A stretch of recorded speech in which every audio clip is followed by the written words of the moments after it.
আজকে বানালাম watermelon scale. জানো, আজকে যে ফলটা স্কেল তৈরি করছি সেটা আমার সবচেয়ে প্রিয় ফল। তোমাদেরও কি আমার মতন তরমুজ ফল প্রিয়? তাহলে কমেন্ট করে জানিয়ে দিন। আচ্ছা গাইস, তোমরা কখনো 12 সেন্টিমিটার স্কেল দেখেছো? দেখোনি নিশ্চয়ই। আসলে আমি এটা বানানোর সময় এতটাই কনসেন্ট্রেট করে ফেলেছিলাম যে যার ফলে আমি যখন কার্ডবোর্ডটা কেটে ফেলেছিলাম আমার একদমই খেয়াল ছিল না যে আমাকে আগে 15 সেন্টিমিটার অব্দি মেপে নিতে হবে। এই ভুলটার জন্য তোমাদের কাছে এক্সট্রিমলি সরি গাইস। তোমরা যদি এই স্কেলটা বানাও প্রথমে এটা নর্মাল স্কেল দিয়ে মেপে নিও, তারপর কাট করে দিও। আচ্ছা, আমি আজকে আমার কয়েকজন নতুন বন্ধুদের তোমাদের সাথে আলাপ করাবো।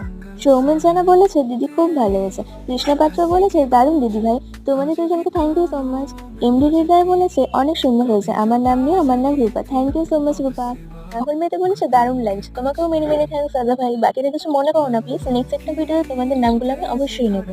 আজকে ওয়াটারমেলন স্কেলটা তোমাদের কেমন লাগলো আমায় জানিও। আমার ভিডিওতে যারা নতুন আছে তারা সাবস্ক্রাইব করতে ভুলো না, কিন্তু ফিরে আসবে আবার নেক্সট ভিডিওতে।